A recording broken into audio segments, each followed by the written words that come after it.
The top song at the time was called Love is a Mini Splendor Thing by the Four Aces. Since then, every recording artist has wanted to hear two phrases, off the charts and sold out. I suspect the first one that went off the charts is Rockin' Around the Clock, Bill Haley in the comments. But let's face it, it's not only recording artists.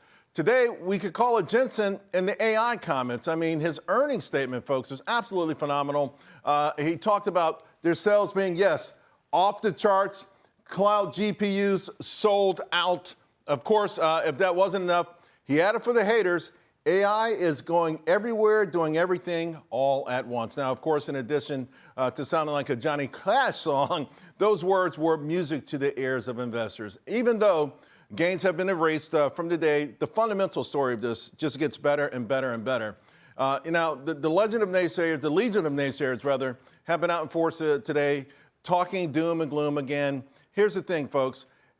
We used to celebrate this stuff, like Wired, for instance. They used to celebrate technology. I think it's politics that has a lot of people thinking differently about this. In fact, they suggest that AI is an existential threat. Of course, not to be outdone, AOC this week has weighed in on AI, calling it an economic and psychological threat and blaming it for helping the Trump economy of all things. And forget about all of the factories, the data centers, the opportunities, the financial freedom that's riding on the coattails of AI. This is the kind of stuff people are dealing with on a day-to-day basis. But once again, it's the masters of the universe who were caught off sides. They may be doing a little better by now, but look at this bet. I want to tell you why things have been the way they've been, why the news has been the way it's been.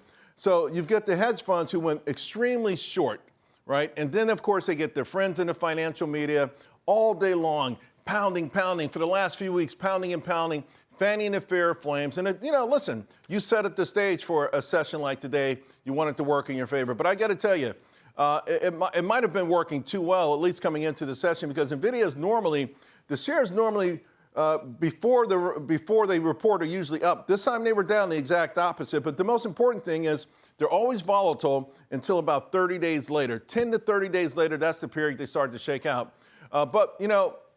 Think about what people are betting against. Just for a moment, let's put this in perspective. So quarterly revenues for NVIDIA, not long ago, April 2023, were $7 billion. This last quarter, $57 billion. Try to fathom that for me. Just think about that in your mind, how a company can grow that well. The only thing you could argue is that maybe it doesn't get better than this.